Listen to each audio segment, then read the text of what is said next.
Sir नया income tax act आ चुका है, जैसा कि आप सभी लोग जानते हैं उससे रिलेटेड रूल्स एंड फॉर्म्स भी आना चालू हो चुके हैं। उन्हीं में से आपका एक फॉर्म है फॉर्म नंबर 26 जो कि इनकम टैक्स ऑडिट के रेलिवेंस में लाया गया है। क्या क्या चेंजेस हुए हैं, कैसे कैसे स्ट्रक्चर रहने वाला है, सारी चीज़ें वन बाय वन में कवर करवा के चलूंगा। ये वीडियो मेरे जितने भी इनकम टैक्स ऑडिट के कोर्स के लर्नर हैं उनके लिए भी इंपॉर्टेंट है, बाकी जितने भी प्रोफेशनल इनकम टैक्स ऑडिट करते हैं उनके लिए भी काफ़ी इंपॉर्टेंट रहने वाली है। चलिए इसे शुरुआत करते हो। सबसे पहले मैं बात करूँ करंट जो फाइनेंशियल ईयर है आपका 1/4/25 से लेकर 31 मार्च 26 तक, यहाँ पे आपका पुराना वाला जो इनकम टैक्स एक्ट है ओल्ड वाला वही एप्लीकेबल होता है। तो पुराने वाले फॉर्म जो हैं 3CA CB और CD यहाँ पे जाया करता है, वही जाएगा इस साल के लिए। बात समझ में आई? यस या नो? ठीक है सर। अब ये जो फॉर्म नंबर 26 लाया गया ये कब से एप्लीकेबल होगा? ये आपका नेक्स्ट ईयर से एप्लीकेबल होगा। चीज़ें समझ में आई यहाँ तक? यस या नो? ठीक है सर। अब काफ़ी सारे लोगों को दिक्कत रहती है सर ये फॉर्म 3CA कब जाता है, फॉर्म 3CB कब जाता है। उसको भी आराम से समझिएगा, एक मेजर डिफरेंस है वही यहाँ पे आपका क्लियर कर देता है किस केस में आपका फॉर्म नंबर 3CA CD जाएगा एंड किस केस में आपका फॉर्म नंबर 3CB CD जाएगा। ठीक है सर, ध्यान से सुनिए। When the SSC is required to get account audited under any other law. Sir इसका मतलब क्या है? कंपनीज एक्ट बोलता है चाहे आपकी टर्नओवर 0 रुपए क्यों ना हो, ठीक है, यहां पे आपको कंपनीज एक्ट के अंदर ऑडिट करवाना ही होगा। इनकम टैक्स ऑडिट की बात नहीं हो रही है। इनकम टैक्स ऑडिट की थ्रेशोल्ड जब क्रॉस होगी तब आपके ऊपर एप्लीकेबल होगी, बट यहां पे कंपनीज एक्ट बोलता है चाहे आपकी टर्नओवर जितनी भी हो कंपनीज एक्ट के अंदर आपको ऑडिट करवा के चलना पड़ेगा। ठीक है सर। तो वही यहां पे कहा गया कि अगर कोई पर्सन लायबल है किसी अदर एक्ट के अंदर ऑडिट करवाने के लिए और उसके ऊपर टैक्स ऑडिट भी एप्लीकेबल होती है, तो उस केस में टैक्स ऑडिट के लिए जो फॉर्म जाएगा वो फॉर्म नंबर आपका 3CA CD जाएगा। ठीक है सर। फॉर्म नंबर 3CB कब जाएगा? When the SSC is not required to get account audited under any other law। क्या मैं ये कह सकता हूं कि जिसके ऊपर खाली टैक्स ऑडिट एप्लीकेबल होती है,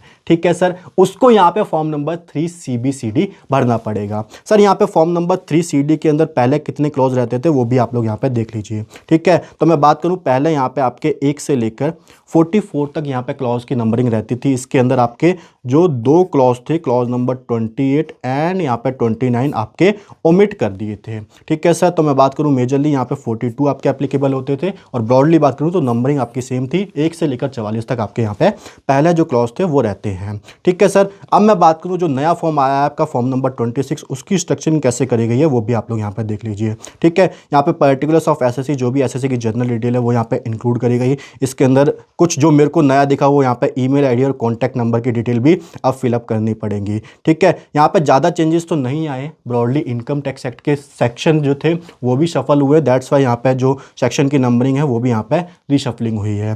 ठीक है सर। मैं बात करूँ कुछ चीज़ें जो हैं वो स्ट्रक्चर फॉर्मेट में अलग तरीके से करी गई हैं, जैसे बुक्स ऑफ अकाउंट का यहाँ पे अलग बनाया गया। ठीक है, इसके अलावा आप लोग देख पा रहे होंगे जितने भी आपके रिसीट एंड इनकम वाला है वो पोर्शन यहाँ पे C बनाया गया। इसके अलावा जितने भी एक्सपेंसेस वाला है वो यहाँ पे D बनाया गया। ठीक है, इसके अलावा यहाँ पे पर्टिकुलर्स ऑफ प्रायर पीरियड ये यहाँ पे आपका E बनाया गया। इसके बाद जितने भी लॉस डेप्रिसिएशन एंड यहाँ पे डिडक्शन वाला था वो यहाँ पे आपका अलग से बनाया गया। ठीक है, इंटरनेशनल टैक्सेशन का ये आपका अलग से बनाया गया जो आपका क्लॉज नंबर 30 पहले हुआ करता था। ठीक है, इस तरीके से इस बार इसको ड्राफ्ट किया गया है। इसके अलावा मैं बात करूँ तो यहाँ पे आपका जो पार्ट C आ जाता है ये आपका फॉर्म नंबर 3CA का रिप्लेसमेंट है। पार्ट D की मैं बात करूँ तो ये आपका फॉर्म नंबर 3CB का रिप्लेसमेंट है। दोनों के अंदर आप 5 पैरा इनकॉर्पोरेट कर रखे हैं। ठीक है सर। पहले एक के अंदर 3 रहा करते थे, दूसरे के अंदर 5 रहते थे, अब दोनों के अंदर यहाँ पे 5 पैरा जो है वो इंक्लूड कर रखे हैं। अब आप लोग एक बार डिटेल में जितनी भी डिफरेंस है वन बाय वन चीजें समझ लीजिए। पहले यहाँ पे जो इनकम टैक्स ऑडिट का एप्लीकेबिलिटी का सेक्शन था वो सेक्शन नंबर 44AB था। ये अब चेंज होकर सेक्शन नंबर 63 बन चुका है।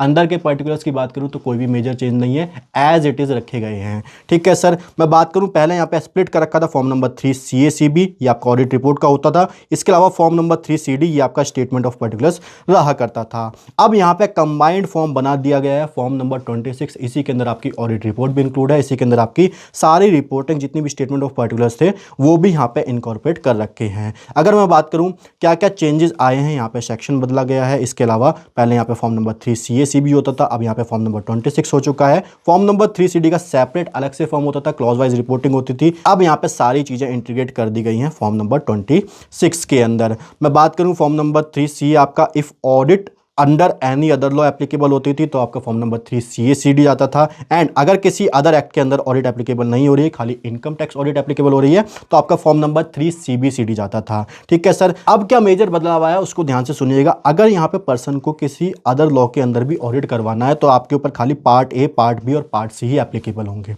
ठीक है, चीजें समझ में आई। पार्ट सी, ये आपका पार्ट डी वाला जो पोर्शन था, ये पार्ट सी एप्लीकेबल होगा, पार्ट डी वाला पोर्शन एप्लीकेबल नहीं होगा कंपनी वाले केस में।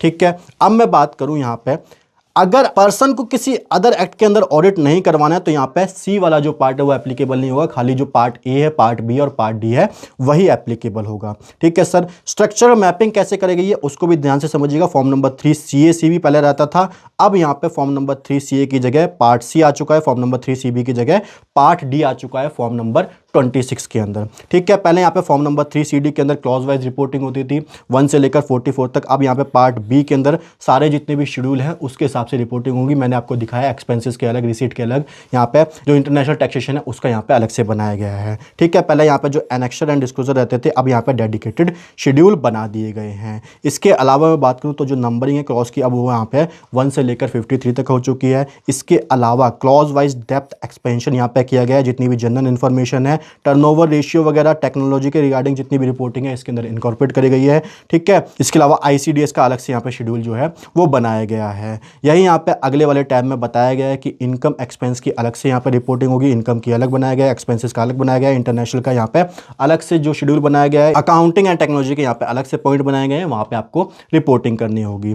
ठीक है सर, मैं बात करूँ यहाँ पे कंप्लाइंस एंड इंपैक्ट क्या क्या पड़ा है, रिपोर्टिंग स्टाइल जो है वो आपका चेंज हुआ है। प्रैक्टिकल इंपैक्ट की बात करूँ तो यहाँ पे इनहांस हुई है, ट्रांसपेरेंसी, रिकंसिलिएशन बर्डन बढ़ा है। अब detail section wise income and expenses reconciliation is now standard, पहले भी ये स्टैंडर्ड ही रहा करते थे, कोई इतना मेजर चेंज नहीं है।